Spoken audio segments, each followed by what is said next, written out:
All right. Hello, everyone, and welcome to this month's chat with CalRecycle. CalRecycle is holding this webinar to provide local jurisdictions with additional information on the state's Packaging Producer Responsibility Law, SB 54, building off the discussion we started during last month's chat with CalRecycle. If you missed last month's conversation with Circular Action Alliance and Zero Waste Sonoma, the recording of that webinar is now available on CalRecycle's YouTube channel. My name is Zach Smith, and I'll be your host for today's webinar. I'm an environmental scientist in CalRecycle's Local Assistance and Market Development branch. This session was organized by Diana Suarez-Arguelles, who will also be supporting in the background. Also assisting are Mallory Burden and Darren Sprecher, providing technical support, Marcus Santillano moderating the Q&A, and Kiri Canuela and Ping Koza vetting questions. I will now pass it over to the Local Assistance and Market Development's branch chief, Marshall Graham, for announcements. Good afternoon.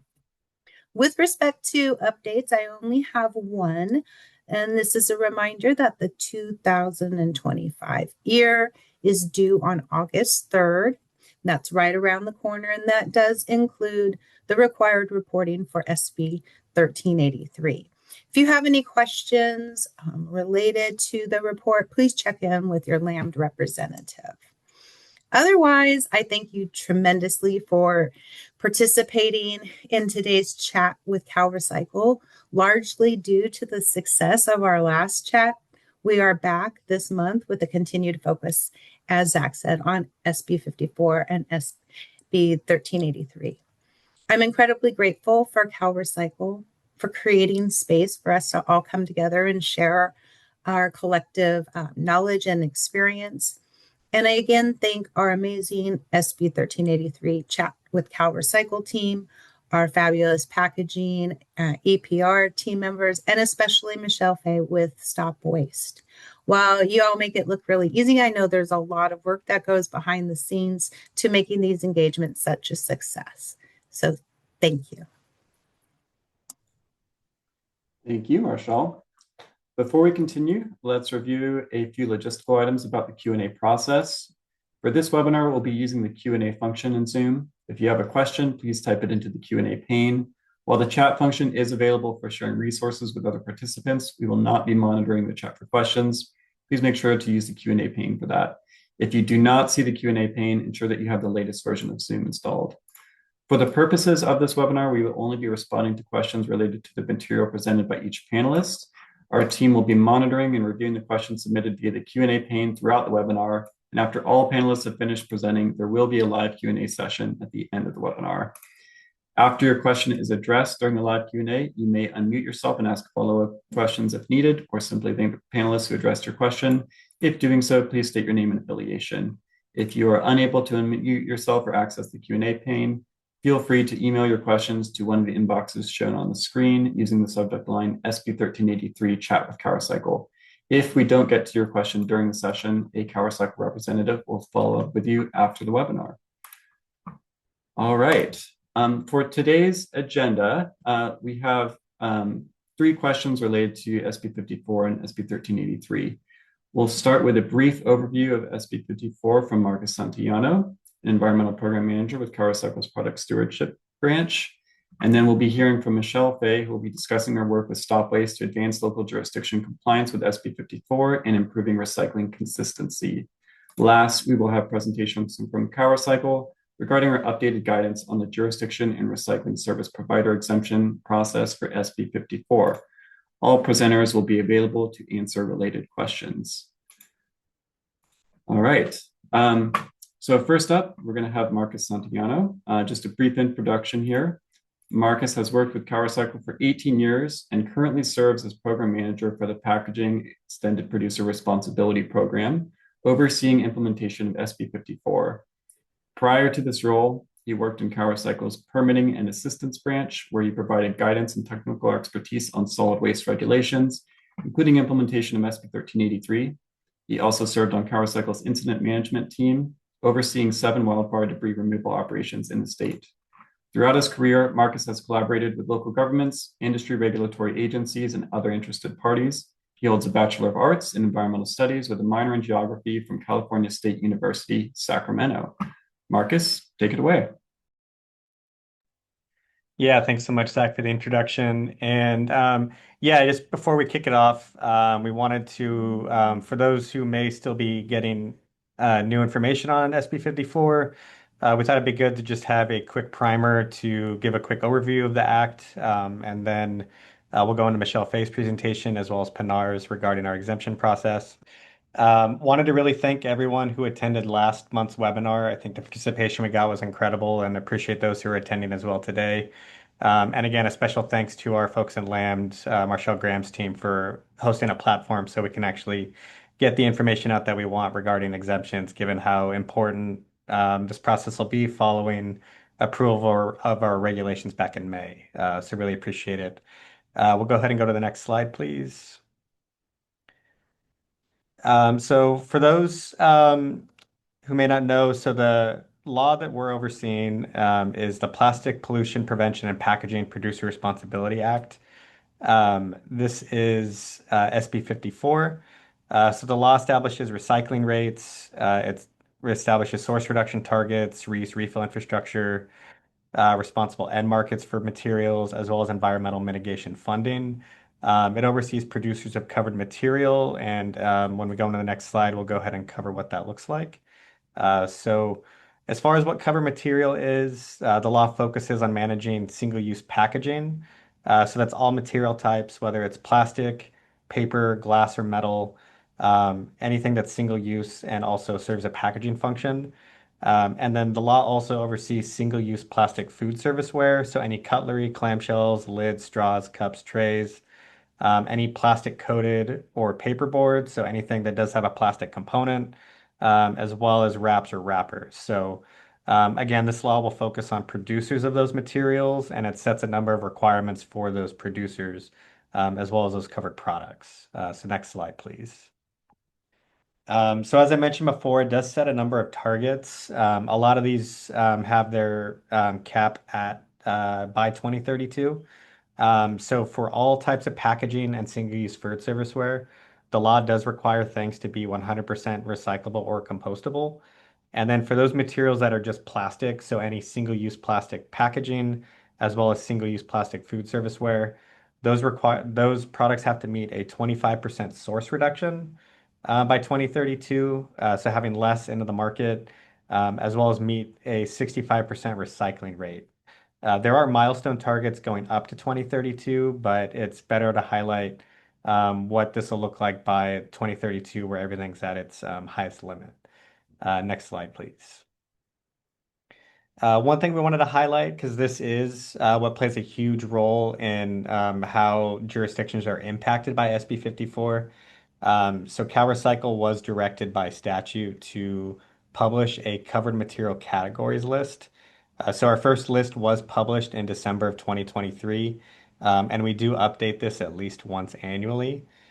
So what this list entails is that it separates materials through a number of variable classes as well as material types and forms. So you're looking at various categories by material class type. And then one thing that's been added to the CMC list is whether it's recyclable or compostable. So these are determinations that CalRecycle makes. So whether something is recyclable or compostable, if that is the case, that is what will impact local jurisdictions. We'll definitely talk about this more and later on in the other presentations. But essentially, anything that's recyclable or compostable is what would need to be collected by local jurisdictions. And we'll definitely have Pinar go over that in more detail as she goes over the rest of the statutory and regulatory obligations. The other thing on the list that's been recently added based on the last publication is we'll now be documenting recycling rates for these materials. So as you can see right now, at least for glass, it does mention a 65% recycling rate. So this recycling rate as well will be updated when we update the CMC list. But as far as local jurisdictions go, the main impact is whether something's recyclable or compostable, which we'll definitely get into more later. So next slide, please. Great. And actually, I think that might be it. So if that's the case, I will hand things back off to Zach. I'll see you guys back at the Q&A. But yeah, thank you so much for your time. And back to you, Zach. Thanks so much. Perfect. Thanks, Marcus. All right, it's my pleasure to introduce our second presenter, Michelle Fay with StopWaste. Michelle Fay is a program manager at StopWaste in Alameda County and has served many roles over her 2 decades of local government work, ranging from outreach in schools, work on StopWaste's reusable transport packaging project, and overseeing the agency's work to help businesses and schools make the switch from reusable foodware. She led SB 1383 education and outreach to support Alameda County jurisdictions, and now the bulk of her time is spent on SB 54 implementation. She's become a leading voice on SB 54 for jurisdictions in Alameda County and beyond. Go ahead, Michelle. Awesome. Thanks so much, Zach. And thank you, Marcus, for giving the overview of the law. It's great to be here, and I really appreciate being invited by CalRecycle to spend some time with you today to talk about SB 54. As Zach mentioned, I'm Michelle Fay. I'm a program manager at StopWaste, and for better or for worse, I think for better, the bulk of my time these days at StopWaste is focused on supporting jurisdiction implementation of SB 54. And I'm really excited to have time today to walk through the process that we've taken in Alameda County to help ensure jurisdictions are compliant with SB 54 and that we are meeting our requirements to receive funding from CAA once those payments begin next year. Next slide.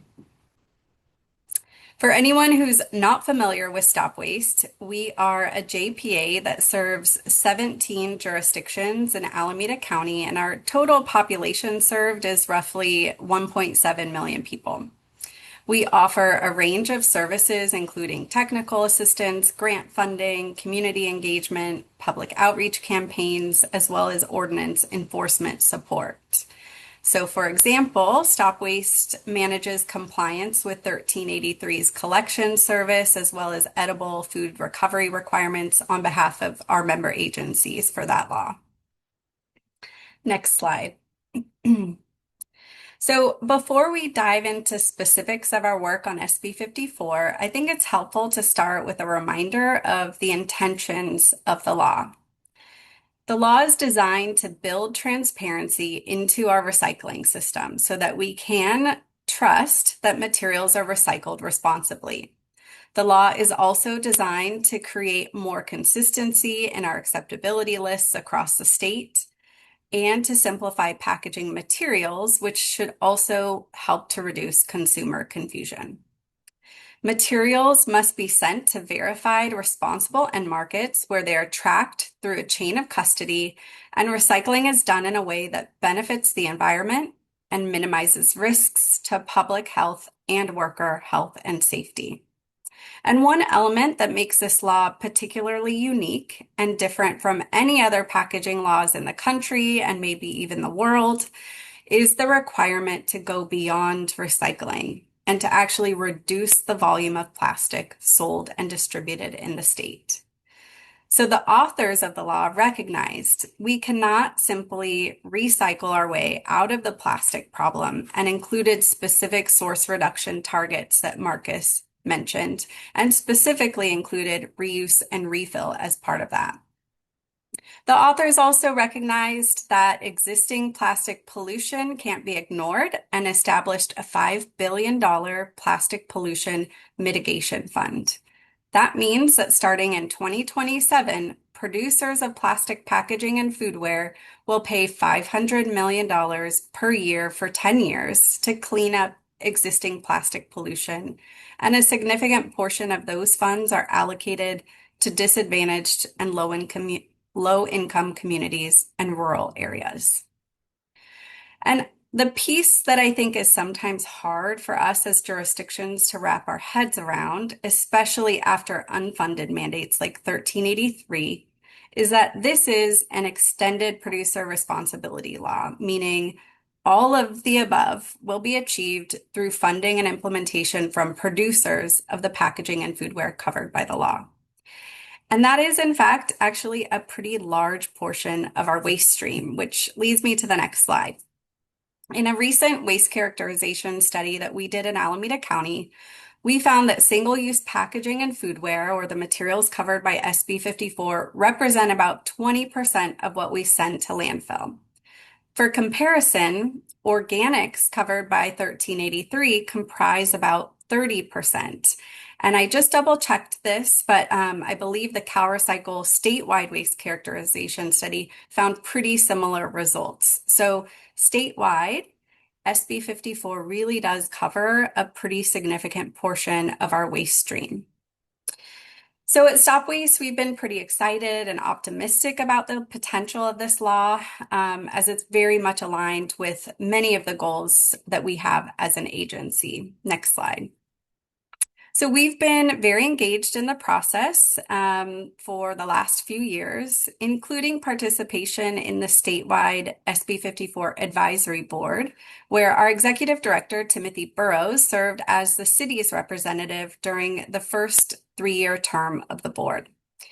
Timothy's term just ended last month. However, Leslie Lukash, the Executive Director of Zero Waste Sonoma, is the new rep for cities, and I know she presented at this webinar series last month, and I know she's going to do a great job representing cities on the board, and I look forward to working with her more in that role. So next slide. I mentioned that this is a producer responsibility law, but the law does place one very specific requirement on jurisdictions. Jurisdictions and their service providers must collect all cover materials deemed to be recyclable or compostable by the time the program plan is approved, and that plan must be approved by January 1 of 2027. And that's it. That is all that's required technically of jurisdictions, and the rest is the responsibility of producers. However, there are definitely additional opportunities for jurisdictions to support implementation. And I know that Circular Action Alliance, or CAA, the producer organization, sees jurisdictions as really important partners in the successful implementation of the law. And any support that we provide is technically to be reimbursed by CAA. So I just want us to kind of remember that as we go through the next set of slides. There are 2 compliance pathways for jurisdictions. Essentially, to meet that one requirement, you will either need to add the material to your program or request an exemption from CalRecycle. Any costs incurred to add, looks like we lost our slides, I'll just keep going. Any costs incurred to add materials to our collection programs must be covered by CAA. And while exemptions are granted by CalRecycle, the law does provide that CAA will first review exemption requests. CAA has 90 days to review those requests, and then they can provide comments to CalRecycle about whether or not they agree with the assertions we've provided about a material potentially being impracticable to collect. If CAA objects to our request, they will then notify the applicant. Next slide. Before I move on to my next set of slides, I want to just revisit this intention slide for a minute as we think about how we want to comply with the law. This, I think, is an opportunity to think about where materials are going and to be very thoughtful about how we comply and how we add materials to our programs. We only want to add things if they truly have a way to be responsibly recycled. It's also an opportunity to start having conversations with perhaps neighboring cities or haulers, so we can start to build more messaging consistency and reduce consumer confusion. And from our perspective at StopWaste, because we have 17 jurisdictions, all with differing acceptability lists, we are particularly excited about this opportunity to be more aligned. So starting this year, next slide, we began our work to take a countywide approach to SB 54 compliance. I will next walk you through what that journey has looked like, and then I'll wrap up with a look at where we're at now in the process and the next steps we're taking as we get ready to submit exemption requests on behalf of our jurisdictions. And we started the process with a clear set of objectives for our member agencies. We want to make sure that they are supported in their compliance as well as cost reimbursement under SB 54. And we want to improve consistency in the county and beyond through our jurisdiction's acceptability lists to reduce consumer confusion and improve public messaging. And one thing I'll note here is that while our process might be a little different than yours, since we are talking about compliance for an entire county, I do still think that learning about the approach we've taken is hopefully helpful, even for individual jurisdictions. It should be a little bit easier since you won't have to worry about regional compliance.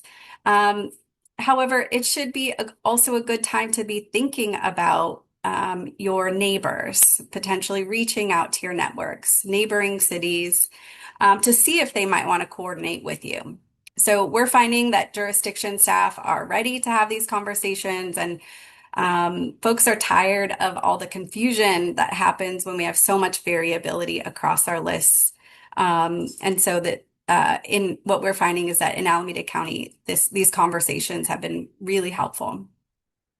So next slide. We started the conversation at a joint technical advisory committee or TAC meeting that we had with Santa Clara County jurisdictions back in March. We feel that having different messages from city to city contributes to public confusion, but at this point in the process back in March, we were still wondering if other jurisdictions felt the same. So we put up the poster on the right side of the screen, asking folks to use a dot sticker to rate on a scale of 1 to 10, how helpful would it be if recyclable and compostable materials were consistent across jurisdictions? And we were super pleased to see that generally people agreed strongly that differing messages across cities and jurisdictions is very problematic and is a big contributor to public confusion. So that was good news. The next step was to get people starting to think about their current acceptability of packaging and foodware that's covered by SB 54. So looking at the poster on the left side of the screen, we asked folks to use dots to indicate where each of these materials go in their jurisdiction. Do they go in the landfill, in the recycling, or in the compost? I will just mention, if you're looking at this, at the bottom of the table, there's a caveat. We added compostable plastic bags to that list, mostly out of curiosity to see where folks are sending those, but that is not technically a covered material under SB 54. So this activity in particular, I think, was helpful for a number of reasons. First, it helped show at a quick glance just how different our messages are across jurisdictions. For example, takeout containers, wax cardboard, pallets, there's a lot of variation across jurisdictions. And two, it helped identify where some things are already pretty aligned. Like, for example, plastics number 1 and 2 thermoforms, there was just a couple outliers that said that those go to landfill. Same with compostable utensils. That was another example where we saw a lot of alignment. There was just a few jurisdictions in our combined 2 counties that still allowed those to go in the compost. The other thing that was helpful is it allowed us to start communicating with jurisdictions the need to take action for SB 54 compliance. So essentially, any jurisdiction that put a dot in the landfill column, that was an indication for them that they have until the end of the calendar year to add that material to their program or get an exemption for that material, as all of these listed with that one exception at the bottom are technically considered recyclable and or compostable on the 2026 CMC list. All right, next slide. So the following month, we hosted a 2-hour in-person working session for our Alameda County jurisdiction staff. And that kicked off the process to start thinking more detailed about how we want to approach acceptability for the materials we don't currently accept in our programs. We provided an overview of the number of jurisdictions that preliminarily are out of compliance for some of the main CMCs that tend to differ across jurisdictions. And then together we contemplated what should be added to programs, what should be exempted, and what do we need more information on. One of the key steps that that group identified as a next step is there really needs to be more conversation with haulers and processors to help answer some of these questions. Next slide, please. So when we think about exemptions, the law actually outlines a pretty comprehensive list of what constitutes a local condition, circumstance, or challenge that might make a material impracticable to collect. So I'm just going to read through these here quickly. These are all the things that could be listed for a reason for an exemption. Program efficacy, technological or economic limitations, legal restrictions or requirements, effects on the environment, environmental justice, worker health and safety, public health, hazardous waste generation, transportation safety. And then the last one here was not in statute, but it was added in the rulemaking process into the regulations. It states that the absence of a responsible end market is also a reason making it impracticable to collect a material. And next slide. All right, so these next few slides are snapshots from the activity that we conducted during that in-person workshop in April. We broke up into small groups and we each looked at this short list of recyclable materials that we identified would be helpful to have this discussion around. These were primarily the materials where there was a lot of variability across jurisdictions. So you can see that in the right-hand column, which lists the number of jurisdictions that currently do not accept that material and are therefore out of compliance. And as a reminder, that would be out of the 17 total jurisdictions in Alameda County. So for example, other forms of steel, we identified 7 cities don't allow that in the recycling. So the questions that the small groups considered were, should we add these materials? Should we exempt them? Or do we need more information? Next slide. And as they thought about those questions, we shared these prompts for consideration. We said we need to be thinking about responsible end markets. Does the material have a responsible end market? Do processors allow or want that material? Can the material be collected and sorted without causing harm to people, to the planet? And in the case of MRFs, can it be done without harming MRF machinery? What are the pros and cons of adding versus exempting a material? So for example, there's funding opportunities when we add materials to our programs, and there's also public messaging considerations. Maybe adding materials might make public messaging easier. Then there's timing considerations. How much time do we need to add materials to our programs, and what do those next steps look like? And then, of course, StopWaste was asking the group, how can we best support their jurisdictions in those next steps? Next slide. So this is a kind of broader snapshot of the worksheet that we provided to the small groups where they would fill in that group recommendation column what they discussed and came up with. So for example, for craft paper that's poly-sided on one side, a response might be, well, we need more information because we don't know what actually happens to those materials. Are there responsible end markets? And what actually happens to the plastic, the poly lining of that paper once it gets recycled? Another example is PET #1 thermoforms. Since most cities already accept that material, adding it might be a fairly easy addition, and the benefit to adding it is those costs would be covered by CAA. So the small groups might suggest this is a material we want to add to our programs. Next slide, we looked at the same questions for compostables. And I won't go through the detail here, but briefly you can just see the short list of materials that they talked through and the number of jurisdictions that we identified preliminarily to be out of compliance with the collection requirement. Next slide. So that was our kind of first steps into this countywide process in March and April. And then the next step was to really start digging into the weeds to determine compliance for each covered material category and decide how we want to proceed as a county. Next slide. The 2026 CMC list identifies that out of 95 total categories, 56 are considered recyclable or compostable.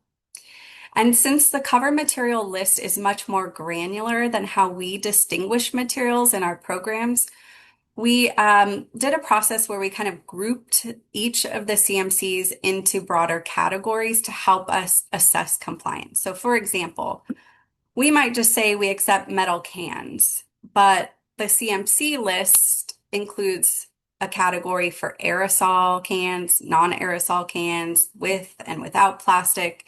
So that's an area where we could kind of group something into a category as we look at compliance. The next step was to then match each of those cover material categories to what jurisdictions actually accept in their programs. Next slide. In Alameda County, we have what we call our resource tool with a specific section called our curbside service information section. And that's essentially a search tool where residents can look up what goes where in their jurisdiction. It's essentially a central database that already has information about acceptability across all of our 17 jurisdictions. So we could use that as a starting point to start matching acceptability with the CMCs.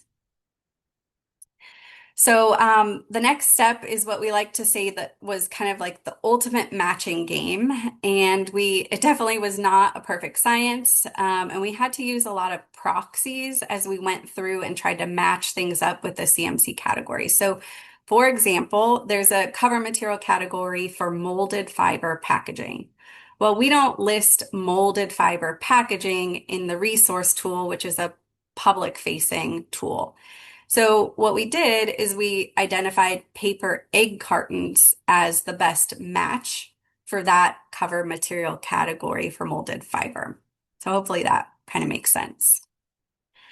The result of that matching exercise was a big, colorful spreadsheet that you will see here in just a moment. Go ahead and go to the next slide. I want to just preface this by saying this is not intended to be a vision test. We certainly don't expect you to read this, but I wanted to just give you all a sense of what the spreadsheet looks like and what we included. So the first set of columns is a list of each of the recyclable and compostable cover materials, including type, form, examples, and those examples came from the August-September 2025 CMC guidance document that CalRecycle released.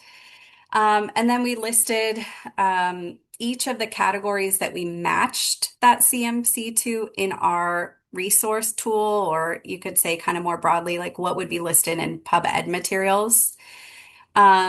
And then there are also columns where we included the published statewide recycling rates that Marcus pointed out in the CMC list. They're now included on the CMC list.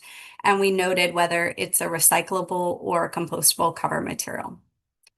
The next set of columns are where we summarized compliance for jurisdictions and a set of preliminary recommendations based on conversations we had in those March and April meetings with our TAC members on whether or not it seemed like we would be moving in a direction of adding a material or exempting a material. And you can just kind of see it at a quick glance, all the light blue boxes on the far right. I forgot to mention all the smaller cells or squares on the far right. Those are each of our jurisdictions' compliance. And the light blue represents where there's already countywide compliance with a specific CMC. So the light blue ones we could kind of like glance over and just note that we're already in compliance. The darker blue shows materials that we think might make sense to add to our programs. The gold or yellowish boxes are where we think we would exempt materials, and then green is where we might want to add materials to our compost collection programs. So just kind of more broadly, anywhere you see a more bold color, that indicates where some action is required by a jurisdiction. And I know at last month's webinar, Leslie mentioned this spreadsheet, and I am happy to share it with others if that's helpful. And I was just chatting with the CalRecycle team to figure out the best way to distribute this to folks. So we're still working out those details, but hopefully we'll be able to share more soon after this webinar. Okay, next slide here. So by doing that exercise, we were able to group cover materials in these different categories. The first bucket represents those light blue rows, the 29 out of 56 cover material categories that we are already collecting across the county. And then we have this middle bucket here, which represents roughly 16 categories that we think we might want to add to our collection programs, and we would therefore be consistent across the county in those as well. And then we think there's roughly 11 categories that we might want to request exemptions for. This is still preliminary, and that orange note here at the bottom of the screen is the caveat that this will very much change as we continue through the process over the next couple of months. So don't hold us to these exact numbers. Next slide. All right, so what do the next steps look like from here? And right now we're in the process of aggregating responses that we received from cities. I forgot to mention in the earlier slide, we sent that spreadsheet out to each of our member jurisdictions so that they could review what we had listed for them specifically, and then also have conversations with their haulers and neighboring jurisdictions. And in some cases, groups of cities got together that share the same hauler, which I think is really great. And they talked about the acceptability together. And then they provided feedback to StopWaste based on kind of those initial recommendations. And in some cases, they said, well, I don't know, we think we might be able to add this, or no, in this case, StopWaste was thinking we might exempt the material, or we might be able to add it, but we actually don't think we can. We don't have access to a responsible end market. So we're in the process right now of aggregating all of that feedback to create kind of a final draft of the potential exemptions for Alameda County jurisdictions. Once we have that final draft, we'll be going through to add in the rationale for each exemption, and that's based on that slide I went over on what the options are for what would constitute a material being impracticable to collect. We will, along the way, be checking in with Circular Action Alliance to see if they might have any input on what we're thinking for our exemptions. And we're also planning to kind of cross-check that list with the material strategies that they listed in the draft program plan for things that they plan to either ramp up investments in to increase recycling rates, or those materials that they're planning to phase out. We want to make sure that our plan in Alameda County is aligned with the broader CAA plan. So we'll send that list out, the final draft of the exemption list, to our jurisdictions in kind of August, September timeframe. And then we will plan to submit exemptions in the Peppers portal, which we learned about last month at the webinar. That'll happen most likely September or October. So for materials that jurisdictions plan to add to their programs, next steps include coordination with haulers, identifying costs, and also responsible end markets for those materials. And all of that should really be done in consultation with CAA to make sure that any costs that are incurred are tracked properly and will be approved for payment that will start to flow in 2027 from CAA to jurisdictions and service providers. So I have just one more slide, next slide, and I thought it'd be good I like to kind of wrap up my presentations with what I like to think of as the vision of SB 54 as it's intended to be. So I think the vision is that, if all of this works out the way the authors designed, is that what is recyclable and compostable should be pretty consistent no matter where you live or where you work. We can also be confident that materials do get recycled and composted responsibly. Materials will be simplified generally, and labels will be clear, and there will be hopefully no guesswork when it comes to, is this recyclable? I'm not sure. In an ideal world, we wouldn't even need tools like StopWaste resource guide. Hopefully things like that would become obsolete. The other super exciting thing is the idea that perhaps once again, reusables will become the norm. And last but not least, if something is not really recyclable or compostable, it will not be sold or distributed in California. So that is the broader vision. And I think it's helpful to just keep our sights set on that as we move forward in this compliance process. So that's all I have for today. I think the next slide just has my contact information, and then I will turn it back to Zach. Thank you so much, Michelle. And I just want to remind our audience members, if you have any questions for Michelle, you can add them to the Q&A tool at the bottom of your Zoom window, and we'll get to them at the end of the webinar. So I want to give a brief introduction to our next presenter, and that's going to be Pin Koza with CalRecycle's Product Stewardship section. Pin is an environmental professional with deep experience bridging technical consulting and mission-driven policy work. With a foundation in environmental engineering, Pin has led and supported complex consultation projects focusing on climate change, sustainability, urban development, and environmental compliance across Europe, Latin America, and Asia. Pin began working at CalRecycle in the Local Assistance and Market Development branch, helping jurisdictions and state agencies implement composting and recycling programs to support source reduction and increase diversion. Pin also worked in the Jurisdiction and Agency Compliance and Enforcement branch and the Product Stewardship Compliance branch, experiences that strengthened her understanding of regulatory requirements and compliance assistance-focused approach. Since 2023, Pin has been part of the SB54 team, working directly on program implementation and specializing in the Packaging Extended Producer Responsibility System, or PEPR's online portal. Pin, go ahead. Thank you very much, Zach. And it'll be hard to follow Michelle's presentation because it was great. And some of the points I'm going to make has been already made by Michelle, so I'm going to skip those really quickly.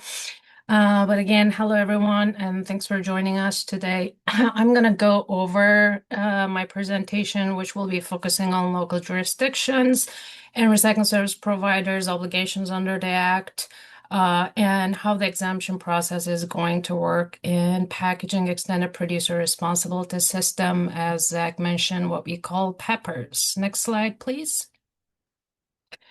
My presentation is going to start with the statutory and regulatory obligations right out of the statute and the final regulations, and mentioning the exemption process, how also it is presented. Oops, we lost the slides, but I can actually continue with the roadmap, and how the exemption process is going to work in PEPRs per the requirements in the statute and the regulations.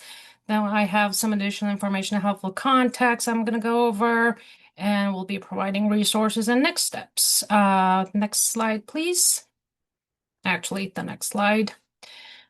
Thank you. This is right out of the statute, and it's the one and only obligation, as Michelle already mentioned in her slide. But it is in Public Resources Code, section 42060.5, and that is for all local jurisdictions or recycling service providers to collect all covered materials deemed recyclable and compostable on the covered material category list. But this starts with either the approval of the PRO plan, or, as Michelle also said, January 1st, 2027, whichever comes first. For this process, the same section also requires CalRecycle to establish an exemption process, which I'm going to talk about shortly. If it's not practicable for local jurisdictions or recycle service providers to include in their collection recycling programs, CMCs or covered materials, and also requires CalRecycle to allow counties, rural county or rural jurisdictions to adopt resolution and submit that to CalRecycle within 2 specific requirements. Next slide, please. When we look at the regulations, regulations reiterate what is in the statute. This is under 14 CCR section 18980.11.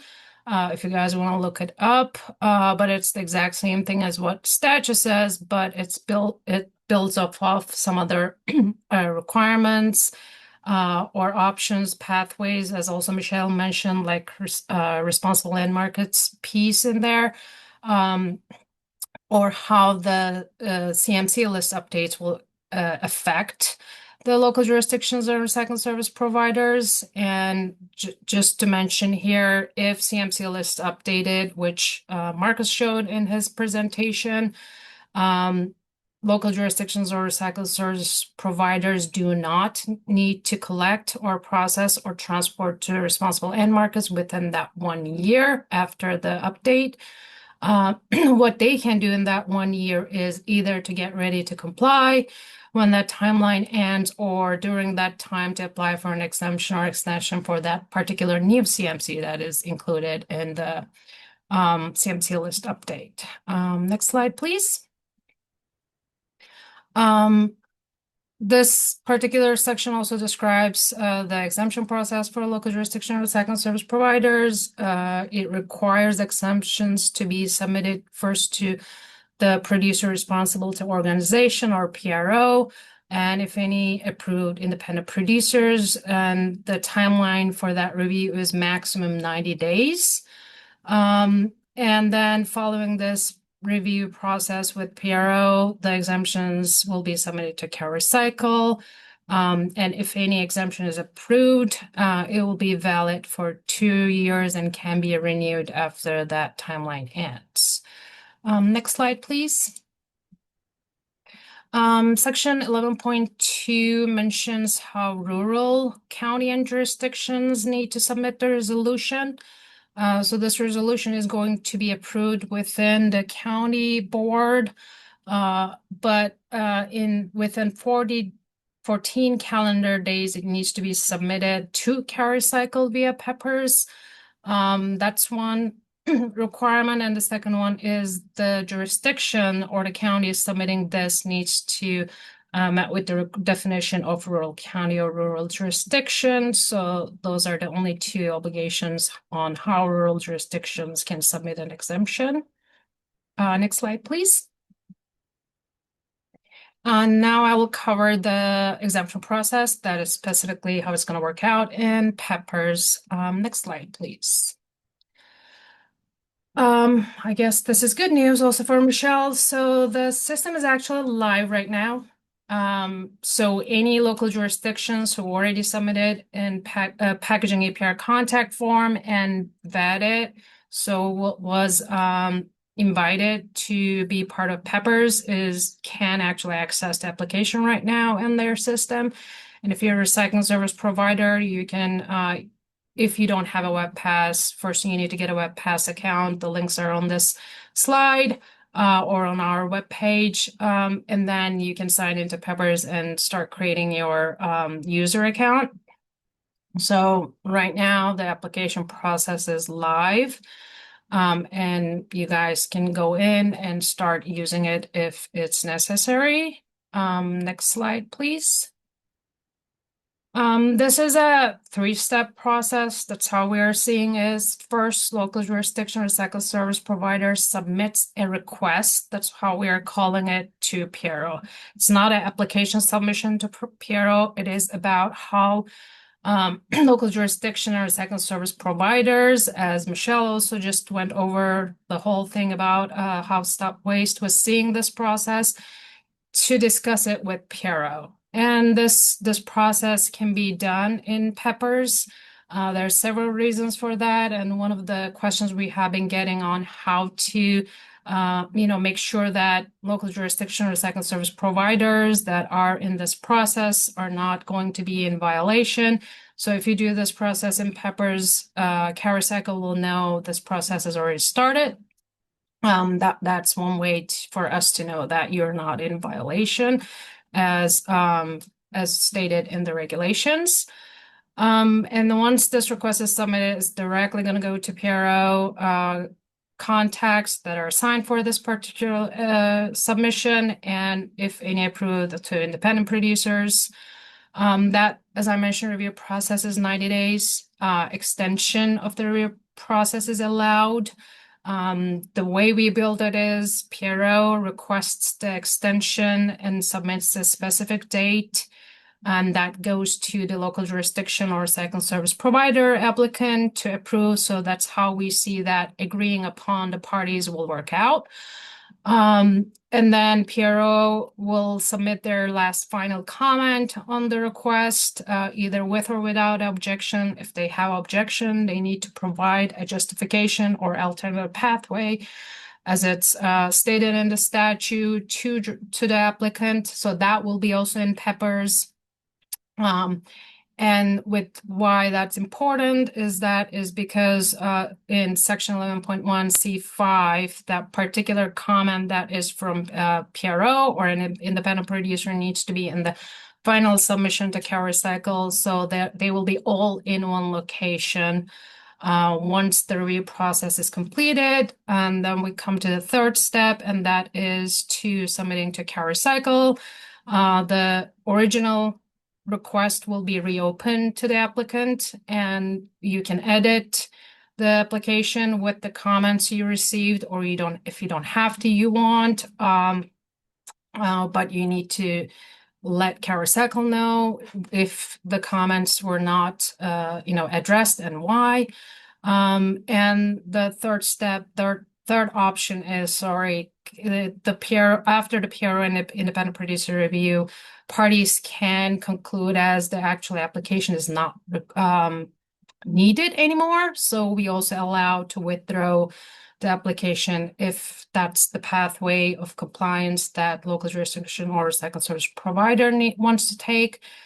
We just need a justification from the applicant on why they want to withdraw the request. Next slide, please. I'm not going to go over this slide because Michelle already did. This is all the impracticability reasons that are also in the regulations. And this whole same list is in the form exactly as the same way that is written here. Next slide, please. There's a one slight difference, as it is also required in the regulations for recycling service providers. So to avoid any duplicative application or to avoid, any conflicts between the recycling service provider and the local jurisdiction, regulations request recycling service provider to communicate the application, at least even the intent, with the local jurisdiction representative. And it requires these 2 bullet points on how to enter to the form, and those are available as to be entered in the form. And this is where actually packaging API contact also come into play. If recycling service providers is applying, then we provide recycling service provider that contact that they can actually reach out to and ensure how they actually, what role they played in this process. Next slide, please. So when that exemption process again is completed, the review request process is completed with the PRO or recycling service provider, then I mentioned these before, the original request will be either can be edited or can be submitted to CalRecycle, and there's a withdraw option now if required. And what CalRecycle will do after receiving the submission, we may request additional information. We will determine the status of the application and we will notify the parties, including the PRO or independent producers, and then we will actually provide a public website, the list of approved exemptions. Next slide, please. We have one feature in the forum, which is one thing we got a lot of comments on during the comment period, to be able to submit bulk exemptions. We do allow that. Marcus went over this in the previous webinar, but just going to go over one more time.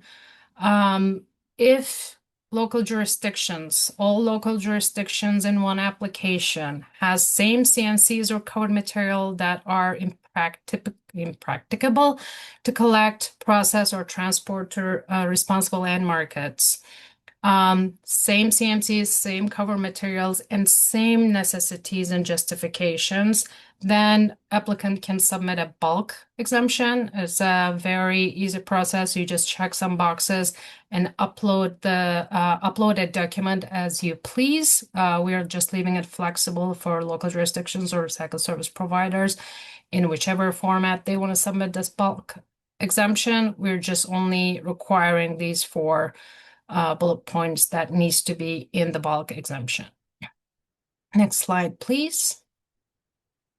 And the final section of my presentation is additional information and helpful context. I already went over some of them, so I'm going to skip through these slides probably. Next slide, please. Oh yeah, this just want to reiterate, if you did not already submit a local jurisdiction representative to CalRecycle, please do so. There are several reasons to do this. I mentioned previously, you may, as a local jurisdiction, want to submit the exemption. And if you don't, if it's the recycling service provider submitting it, that's still applicable, even if you submit a packaging APR contact, but still local jurisdictions are the ones who are getting this exemption per jurisdiction. So you will actually monitor the status of the exemption. You will be notified regardless of who is submitting the exemption. You will be notified for the renewal when that time comes. And also you will be notified, with what's happening with the PRO review process. Next slide, please.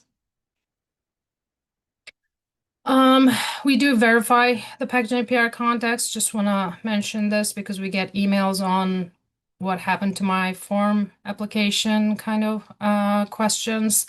Once we receive those, our team goes into Peppers and verify those contacts. Some of them are wrongfully submitted, so we need to do this process. And once it's verified, you get the email that is in the screenshot in this slide. Next slide, please.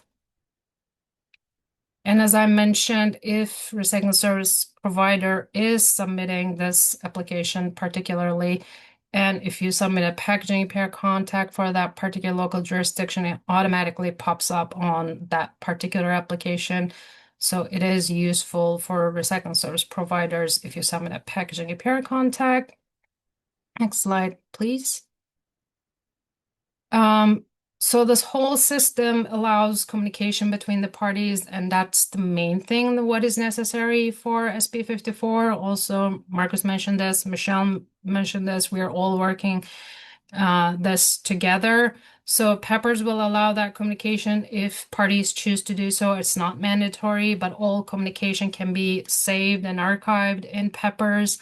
All documents that's submitted to PRO, independent producer or CalRecycle is archived and saved in Peppers. All documents that PRO will be submitting to the applicant will be also documented there. All notifications will be sent out to all parties, including the packaging APR contacts of the local jurisdictions if they're not the applicants. And the local jurisdiction or recycling service providers will have a database, their own dashboard to review all their submissions or renewals. And if you go to next slide, I think I have a screenshot of that. So this is how recycling service providers dashboard looks like, but it will be same for local jurisdictions.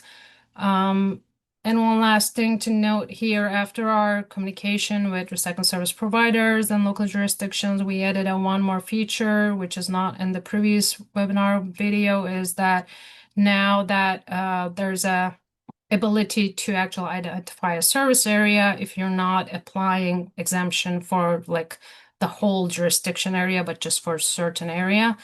But it's not mandatory field, so it's just for recycling service providers to identify that service area that exemption is being requested for. I think that's my last slide for these, and we'll go to next steps. Next slide, please. Yeah, please sign up for our listserv and visit our web pages. We are planning on hopefully a local jurisdiction recycling service provider webpage, particularly. But all the emails regarding the applications can go to packaging@calrecycle.ca.gov. And we have the previous guidance video on our webpage, and we'll be posting this presentation to our webpage also. Thank you, everyone, and I am turning back to Zach. Great, thanks, Pin. Okay, we are going to move ahead to our live Q&A session. I know I went through some of these instructions before, but I'll just review them again here really briefly in case you missed that portion of the webinar. So as a reminder, we're going to be using the Q&A function within Zoom. If you have a question, please type it into the Q&A pane. We do have the chat function available in Zoom, but we're not going to be monitoring that for questions. We'll just be using the Q&A tool for this portion of the webinar. Our team will be filtering through your questions. If your question is read out loud, you'll be given a chance to unmute and respond to the panelists who answered your question. If you do so, please state your name and affiliation so we know where you're coming from.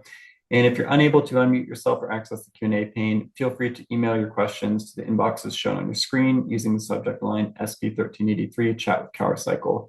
If we don't get to your question during the session, a CalRecycle representative will follow up with you after the webinar. And now I will pass things off to Marcus to start our Q&A session. Yeah, thanks so much, Zach, and thanks to Michelle and Pin for their wonderful presentations. Yeah, I know we have just under an hour, so would definitely love to get some questions answered for you guys. I know at the last time when our team had presented about the exemption process, we were creeping up at that time limit, so we didn't get a chance to dive fully into a Q&A, so definitely welcome any questions that you guys have. And as Zach said, as our team starts filtering through what's been sent already and what is going to be sent now, I know Michelle had some questions for the team as well. I'd be happy to pass it up to her really quick if she wanted to ask one of those questions, and we can get things started. But yeah, take it away, Michelle. Wow. Thanks, Marcus.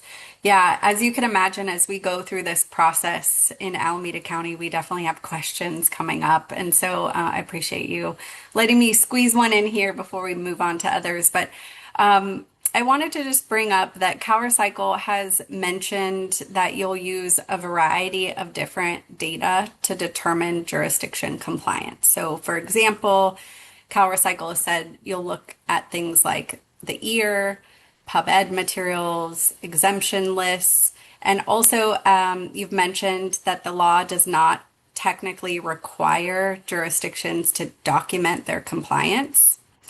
But as we're actively working to make sure we are compliant by the end of the year, and we're using, as you saw, our resource tool, and which is essentially our pub ed materials, sort of as a starting point to figure out where we might need to add materials or request exemptions.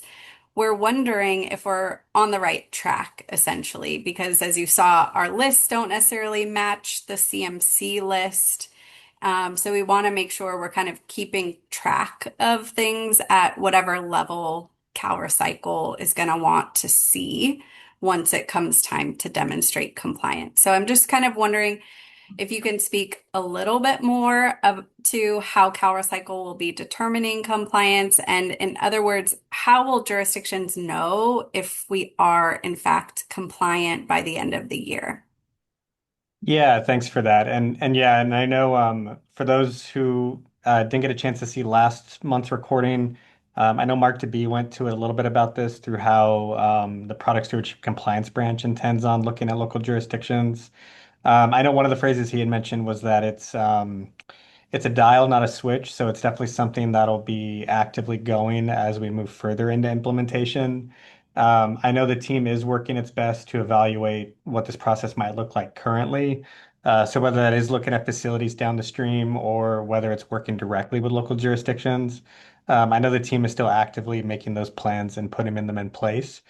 So you did mention the annual report. So electronic annual report, CalRecycle does plan to update that system so that jurisdictions can easily identify what cover materials they're collecting for recycling and organic systems. So that is set to be available in 2027. So I know that will be a method that would be helpful for CalRecycle to look at. So not just using education outreach materials as that initial marker.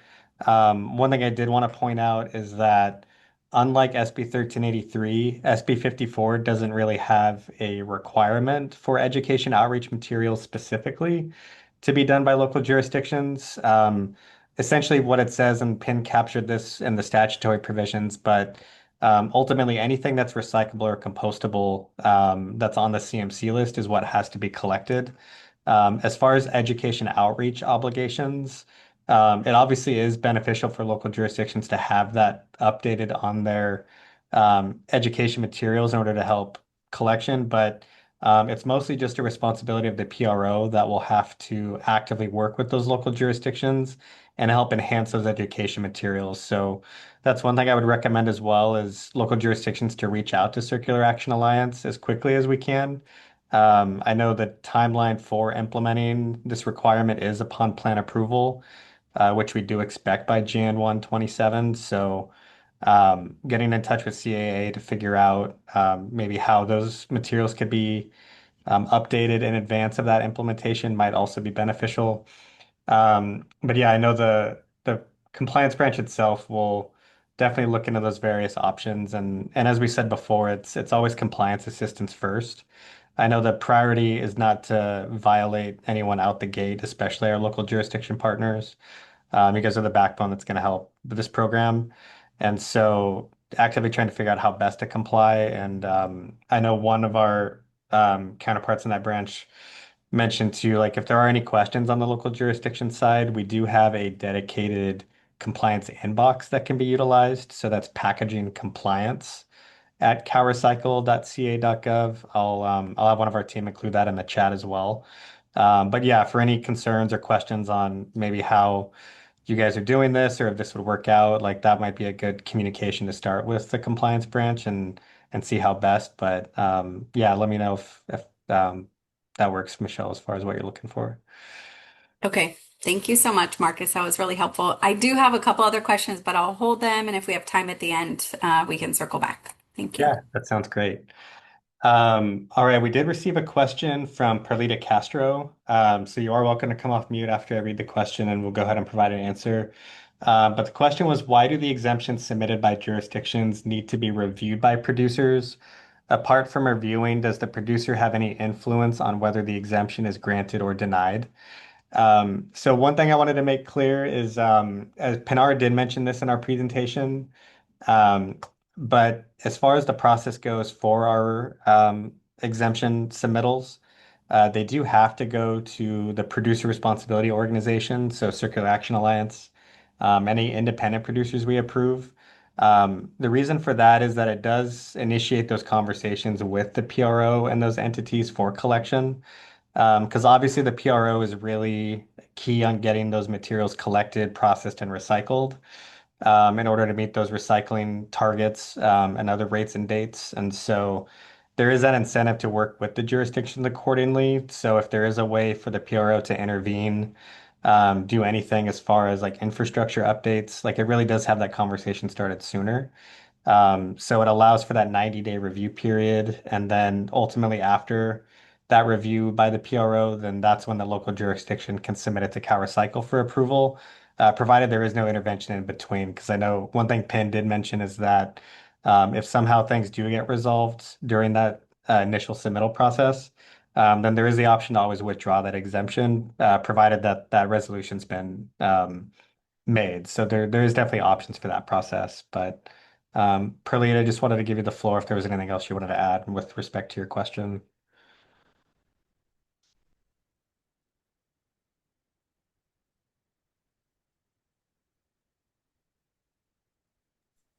I'm not sure if Perlita is still on the webinar with us. No worries. And then Pam, was there anything you wanted to add? There's the second part of the question, if it influences on our decision-making process. Influences may be not the right word, but I would say, and Marcus, correct me if I'm wrong, it would be the comments, the final comments received by PRO and how local jurisdiction will address is one of the requirements.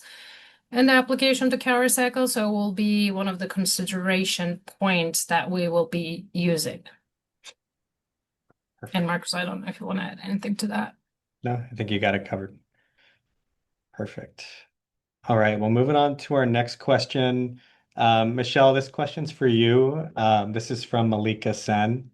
But is StopWaste going to submit for reimbursement directly or through a JPA member cities? Yeah, good question. So the way we envision it working is that any costs that StopWaste incurs directly as a result of the law, we would submit directly to CAA for reimbursement.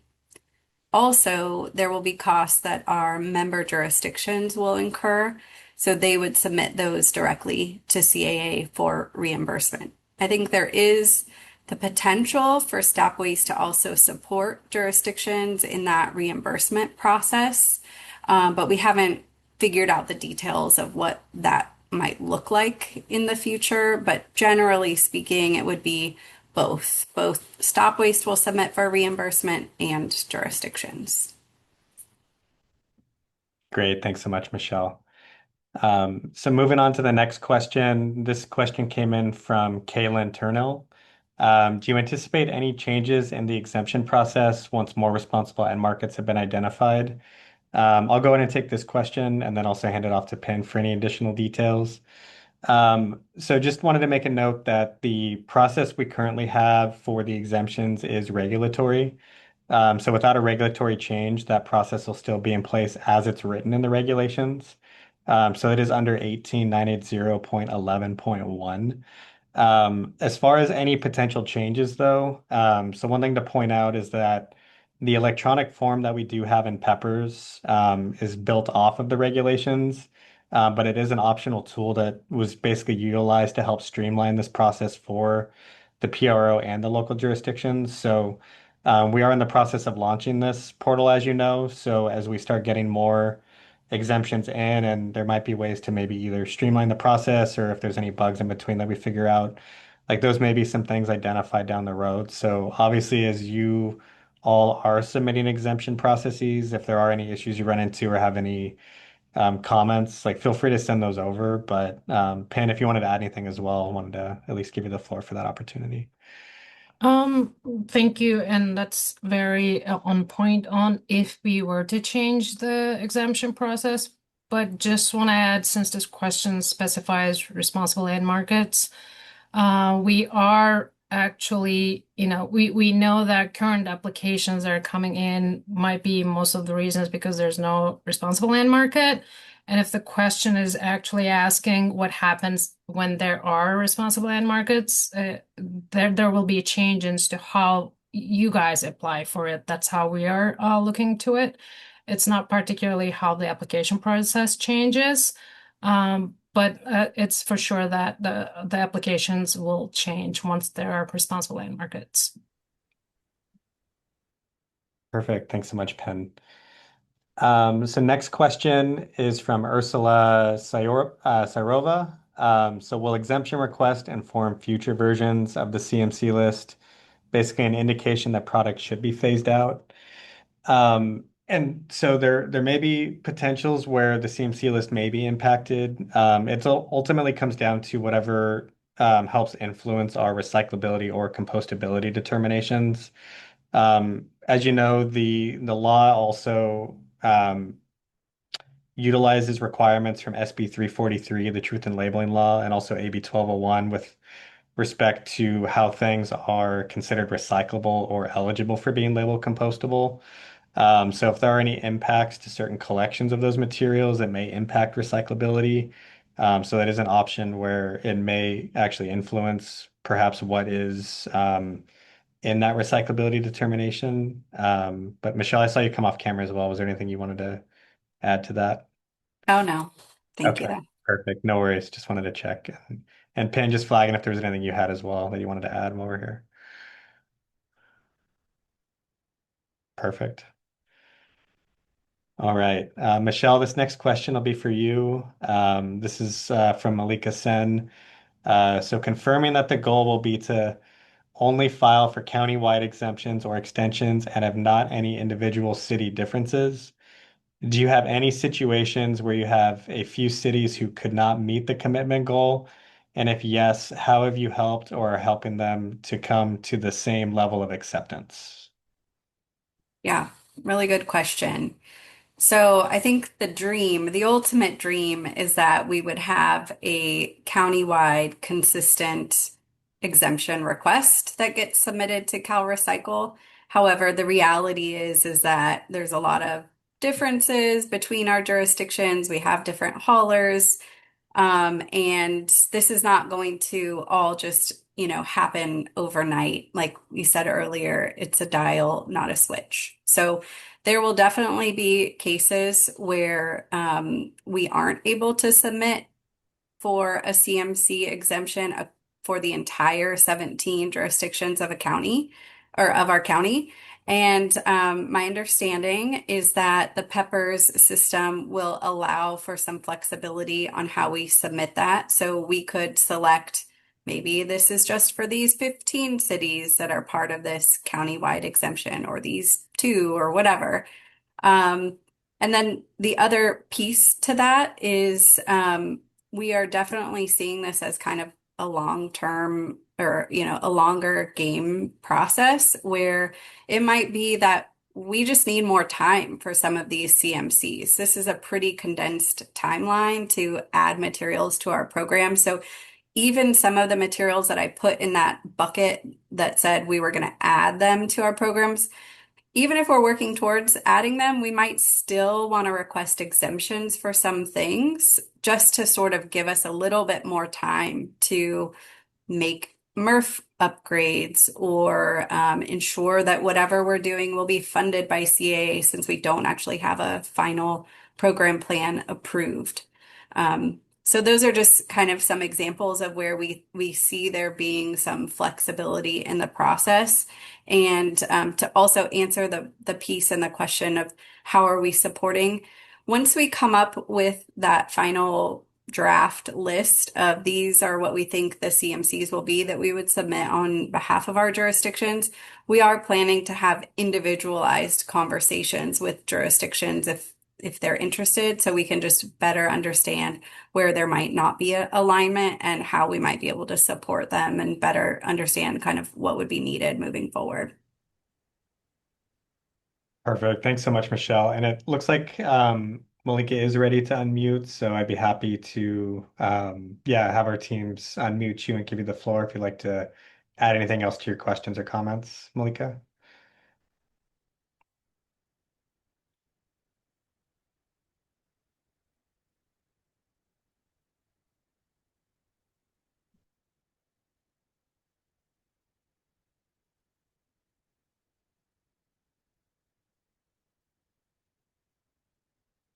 Looks like she can't unmute. For any of our co-hosts, could we perhaps try to unmute Malika? Looks like we're having issues on our end.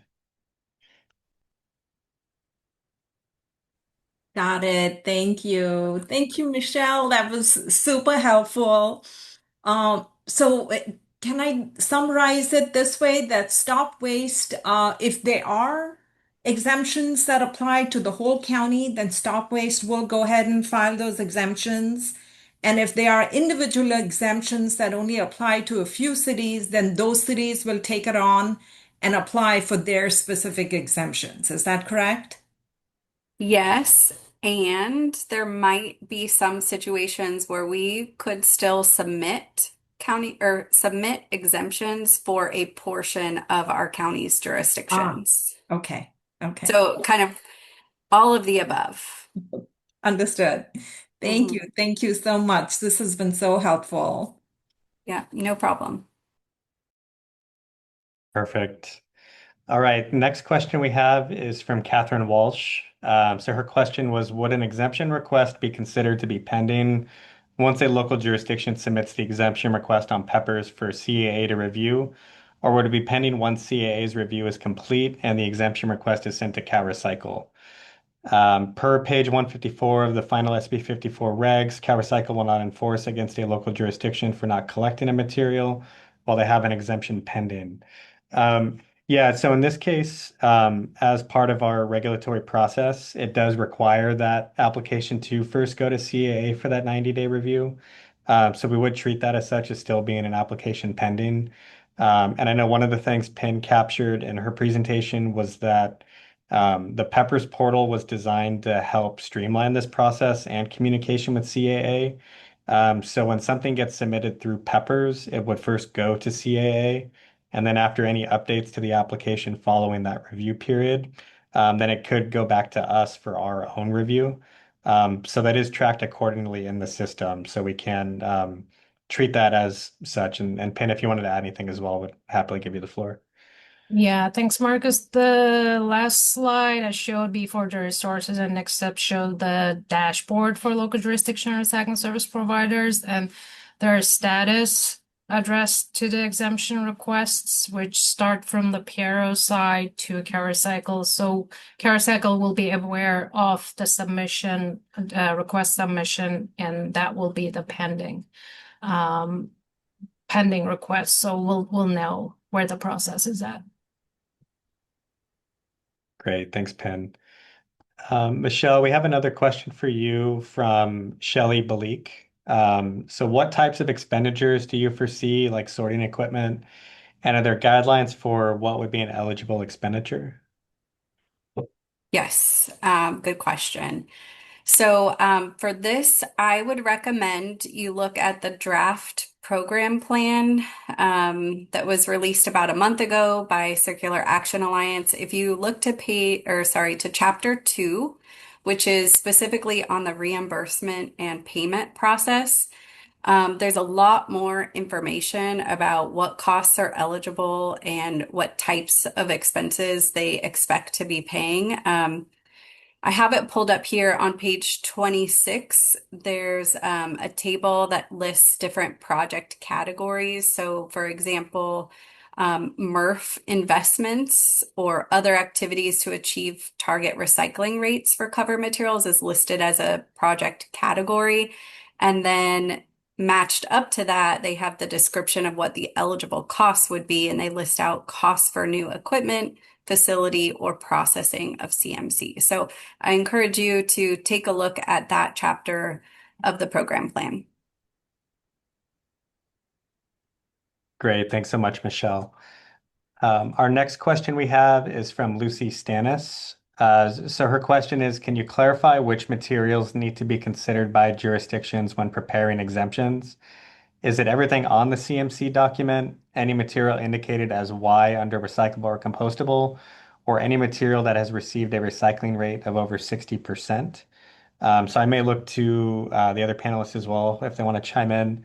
But to quickly answer, as far as what an exemption would be for submittal, it's jurisdictions have the option to submit exemptions for any materials that are not practicable for them to collect, and to point out the obligations for jurisdictions. They do have to collect any materials that are deemed recyclable or compostable based on the CMC list. So that is anything indicated with a Y on that list next to each of those covered material categories. But as far as the exemption goes, it's only for those that the jurisdiction will have issues with collecting. So whether it's any of those local conditions, et cetera, or lack of an end market that would deem that not practicable to collect, then that's what we would want to see on the application. And it can go whether it's specific cover materials or a category entirely. It is up to the jurisdiction for how they want to build that out, as long as they have that justification for why it can't be collected. And I know Michelle did a great job showing how cover materials could be identified or pasted on the list. But one thing I would mention as well is perhaps working with Circular Action Alliance or their participant producers for any of those products. They're also responsible for identifying those materials on a CMC list, since they'll have to do individual reporting. So that is another avenue as well. But Michelle, I know you did a great job with your earlier presentation. I wanted to see if you wanted to add anything for at least categorizing materials. I think I will just add to clarify the spreadsheet that you saw a bit of a snapshot of. that just included the 56 covered material categories that were marked with a Y for yes recyclable or yes compostable. We did not examine the full CMC list of 95 categories. So yes, it's just a subset of materials. So hopefully that's helpful. I will just add to that, current format of the application will not allow you to submit application or request more than that 56 anyways. It's limiting to be submitted just for deemed recyclable and compostable, and we'll be updating that availability of CMCs each time the CMC list updated. If I could chime in also, I kind of have a follow-up question to this. So obviously, we don't have an approved program plan and we don't have a list of responsible end markets. Would CalRecycle agree that I guess there's probably a lot of leniency at this early stage in the process for what might be impracticable to collect, given we don't really even have a list we can look up for where these materials can go? I think it's just kind of a little bit of a timing issue. So it'd be helpful to hear a little more about that. Yeah, thanks for that. That's a great question. Yeah, I think a lot of this, I think would be beneficial with communication with Circular Action Alliance. I think one thing to point out is the plan itself, at least what's required in statute and reg, we're just requiring the PRO to describe the process in which they'll identify end markets. So there may not necessarily be a full list of any end markets they'll utilize. So that list itself may exist outside of the program plan at the moment. So again, I think, as you said, if there's a lack of an end market, that is obvious grounds for impracticability. So I think that does warrant jurisdictions to submit exemptions for those materials. But given that those applications do go to the PRO first, I think that's where maybe some of those discussions could happen, in which maybe there are end markets identified or will be identified sometime later. But that would be my recommendation, is more contact with CAA in that case, given the timing at the moment. And yeah, thanks for that question, Michelle. Really appreciate it. All right, next question is from John Davis. So can a joint powers agency submit a request on behalf of its members? And for that question, I can hand it off to Penn. That's a yes. Any recycling service provider or any representative for a local jurisdiction can submit the exemption request. So it will be a submitter. One thing I just want to mention, and we went back and forth with this, Michelle, too, but we have more emails coming in. The only reason why we do not have joint power authorities in the packaging API contact form is because statute calls out local jurisdiction. It is a definition of local jurisdiction, and the definition includes either a city or county, and regional agencies. So that's why that drop down only allows those approved regional agencies and not joint power authorities. But if you want to select the representative as JPA, there's a workaround, and you can select each jurisdiction one by one on the jurisdiction cell, and then include the joint power authority name in the organization where it's asked as an organization. That way you can still assign a representative from a JPA and still submit the application or the request. Yeah, thanks for that clarification. Also, just to add, so in our case, I submitted a request to be a contact for the 17 jurisdictions in Alameda County so that I can support them with their submissions into the portal. And at the same time, we are advising our member jurisdictions to also submit to be a contact so that they can receive notifications about any exemption requests that are submitted on their behalf and the status of those. So I think that's probably a good practice for others that are in similar situations, that you might want to have that jurisdiction you're representing also listed as a contact. Thanks, Pan, and thanks, Michelle. And I see John has his hand up. So, John, happy to give you the floor if you want to add anything to the Yeah, question. I was added by some cities, but it opens up the city report, so it's going to show the city submitting on behalf of another group, even though it's me. Isn't there a way to create a report for the Joint Powers Authority? If you sign in as a recycling service provider side, you can select any jurisdiction you want to apply for. There's no limit on which jurisdiction you select in the form. So how do I mean, I'm already signed in under local jurisdiction. And by the way, Joint Powers Authorities are local jurisdictions, but that's okay. But I'm already signed in. It opens a city report. So, and I don't know how to create another login as a recycling service provider because I already have my web pass. Yeah, we can take that offline and we can work on your profile, particularly on how to handle that, John. Yeah, it seems like if you're saying you're submitting for multiple agencies, you ought to be able to move off the individual jurisdiction report that you logged in on. And there might be other joint powers authorities who didn't log in. So I'll be glad to bounce that idea, but I'm sure Michelle's working on it too. So there's a number of us. Thanks.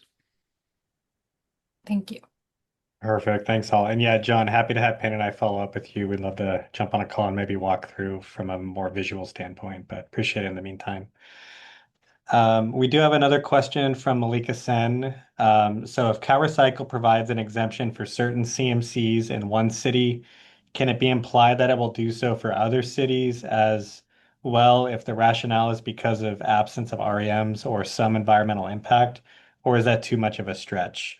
And I know Pin touched upon this a little bit when we were trying to talk about bulk exemptions. So one feature that the system allows for is that if a jurisdiction wants to submit multiple exemptions, so if basically a county wants to submit on behalf of multiple jurisdictions, or if any entity wants to submit on behalf of multiple jurisdictions, in the event that they do have a similar they're seeking a similar exemption for a category based on the same reason. So whether it is an end market or whether it is a some other kind of impact, like as long as those justifications could be made for each of those cities, then we would review that accordingly as a bulk submittal and be able to streamline that process as much as we can. Because ideally, if we could have multiple exemptions go to CAA and CalRecycle, it does streamline that review process for all of us. So that was one feature we tried to build into Peppers. And Pin, if you wanted to add anything to that process too, I'd be happy to mention that. All your points are correct. Thanks for that, Marcus. And again, just want to reiterate what Marcus said. It is specifically for the same jurisdictions, same justifications, and CMCs or covered materials that wants to be exempted. So all those need to match. And the main reason why we are requesting this is because Piero needs to review these first, and they're going to look into it.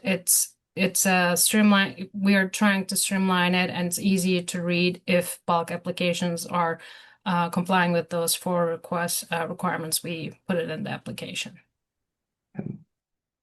And Michelle, I just wanted sure if you wanted to add anything as well. I know Alameda County was looking at maybe a similar approach to some of these cities or jurisdictions with similar issues, but wanted to see if you wanted to add anything to that. I don't think so.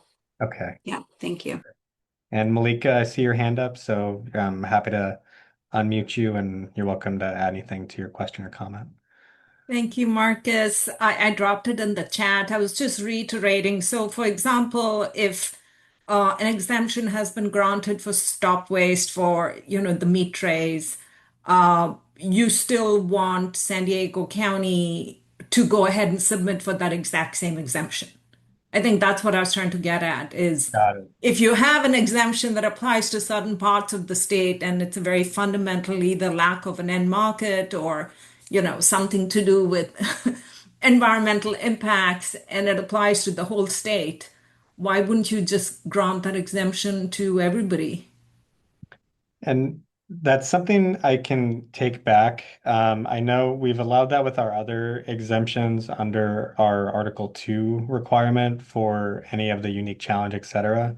I know in this case we are requiring that justification to apply countywide, but given that scenario, I'm happy to at least take that question back and we can follow up with whether it's either an FAQ or another opportunity. But thanks for that question. I'm happy to Thank you. reach out for that one further in that specific scenario.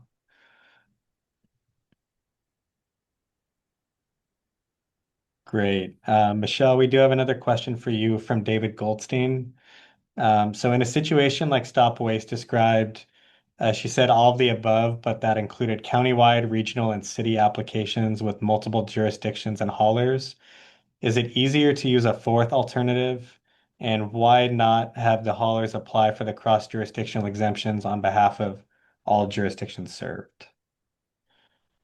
Yeah, I think that's a great question. And Marcus, just to confirm from CalRecycle side of things, there's no reason why a hauler couldn't request or submit the exemption requests on behalf of a jurisdiction. Is that correct? It's recycling service provider and local jurisdictions, and I'll have to point to Penn. I know we've been trying to work with those different entities for how to get access to the system. But Penn wanted to check. I believe haulers would if it was as a recycling service provider, but please ask them if you like. Yeah. Haulers Yeah. would be So I think that's a great idea. And if you have a hauler that is willing to submit those on your behalf or on behalf of a whole set of jurisdictions that they provide service for, I think that's a great alternative option as well. And if I can add, and I don't know if this was what Penn was maybe getting at too, there are specific requirements for recycling service providers if they are submitting on behalf of a local jurisdiction. They do have to include some type of point of contact or notification. So I would just mention reviewing those specific regulatory requirements. The system does try to do a good job in highlighting those as you go through those electronic forms. But I would recommend reviewing the regs as well, just to make sure that all of that criteria is being met, because there is a bit of a difference between what LJs do versus what RSPs do if they're submitting. So just wanted to point that out.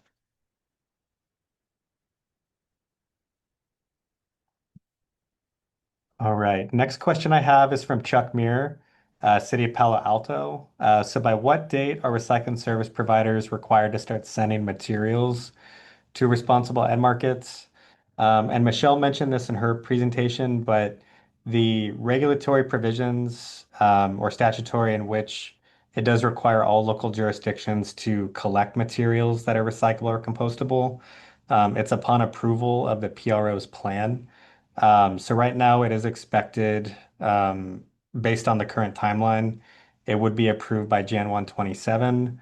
So that's the current timeline that it's at least working on. But Michelle, wasn't sure if there was any other details you wanted to add based on what you had presented on before.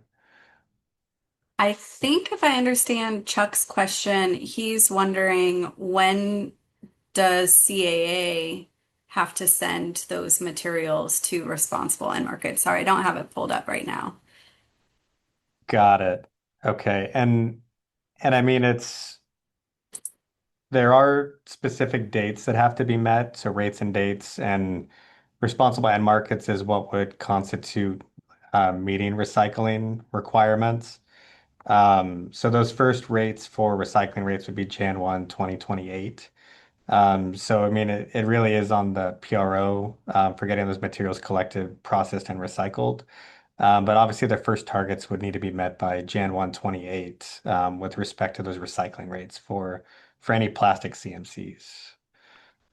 Yeah, and sorry, I just pulled it up. I didn't have it in front of me, but yeah, so I see here, so Chuck is bringing up that service providers have to send the material, and what I was bringing up is that recycling service providers and jurisdictions are not on the hook for being the ones responsible for finding those responsible end markets and ultimately on the hook for that responsible end market piece. That is a CAA requirement.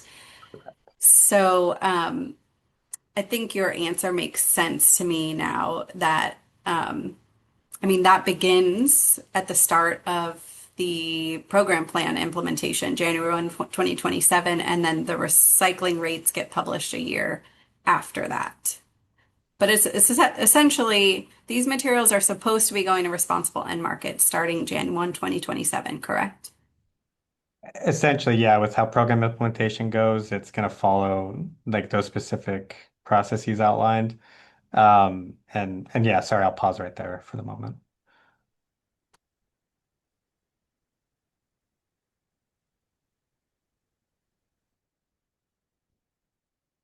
Great.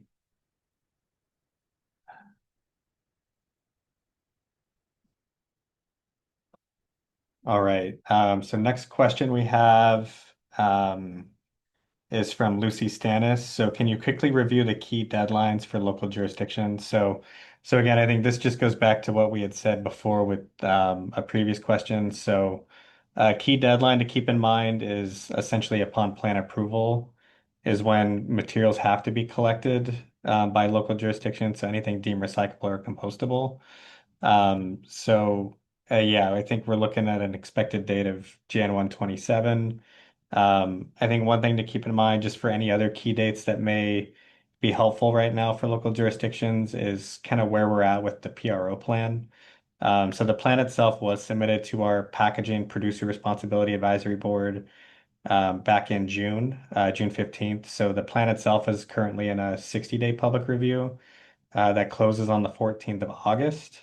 And then we would be expecting that plan to go to CalRecycle for review and approval by October 13th for our own 75-day review, which we would expect determination to be made by January 28th before the end of the year. So those are just some other key dates to keep in mind. But thanks so much for that question.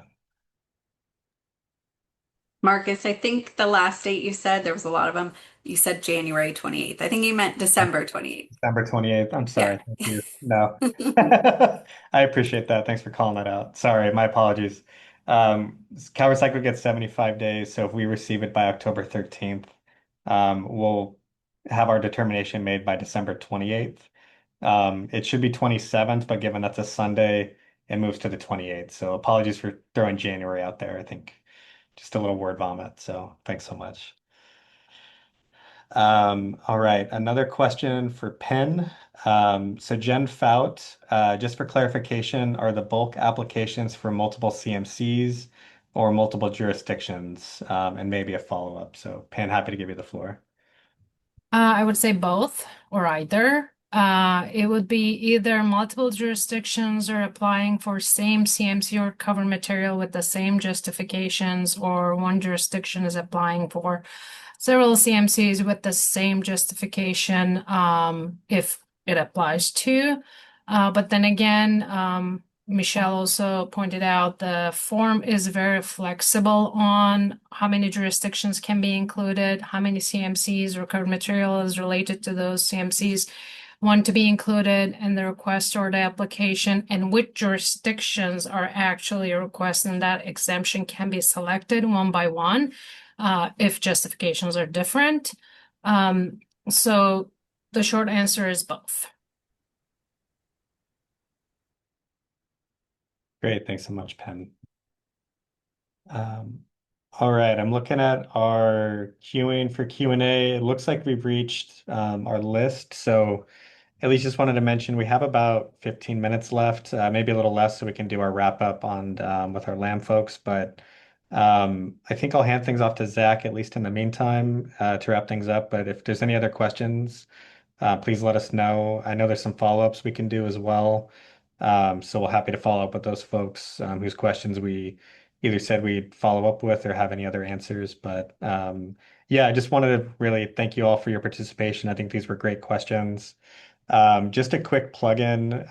Michelle and I will be also at CRA this coming August. So we are going to be presenting on a similar format. So definitely if you are interested, stay tuned for that presentation. Our next advisory board meeting, which continues discussion of the plan, is on August 7th. So stay tuned for that. And then Emily Coven with CAA, she's the California director. She did want me to remind local jurisdictions that they are gathering input through their survey that will help the SB 54 program design and funded to support recycling and reuse efforts in your community. So if you haven't already, please complete their survey by Friday, July 24th. Even partial responses are helpful, and CAA staff are available to assist. So if you have any questions, you're welcome to email californiainfo@circularaction.org. I'll go ahead and throw that in the chat as well. But at least wanted to plug that in for folks to reach out to CAA for any of that survey information. But with that, Zach, happy to hand it back to you, and thanks so much for the opportunity to present with folks. Yeah, of course. And Michelle, I saw you unmute there for a second. Did you have something to add? I was just going to add another plug for our CRA presentation. Today, I didn't get into the specifics of what materials Alameda County is planning to request exemptions for, but I am planning, if all goes as planned, to sort of unveil that list at CRA during our session. So I know people have been asking about that. So come to our session to learn more if you're interested. Great. Thanks, Michelle. All right. So huge thank you for all of our presenters today and everyone who helped out with the Q&A process. I really appreciate all of your work. That concludes today's SB 54 chat with CalRecycle. So again, thanks for all the insights that were shared and all of our attendees who took the time out of the day to join us. Your engagement is what makes these chats so valuable and starts these discussions like we're having right now. So we really appreciate that participation. As we noted previously, a recording of this chat will be made available on CalRecycle's YouTube channel. That typically takes about a week. And with that, I will turn things over to our branch chief, Marshall, for closing remarks. Good afternoon again. Wow, I really appreciate how each of the presenters distilled the steps that jurisdictions can take or need to take to, and providing really clear context and examples. And the live Q&A was incredibly detailed and helpful. So thank you so much. We can look forward to our next chat with CalRecycle, which will focus on SB 1383, paper procurement requirements, and related best management practices. Stay tuned for the date and time. Otherwise, I thank you again for your participation and encourage you to continue to provide your specific input on the topics that you'd like to hear about during these chats. Have a wonderful afternoon. I think so. Thank you.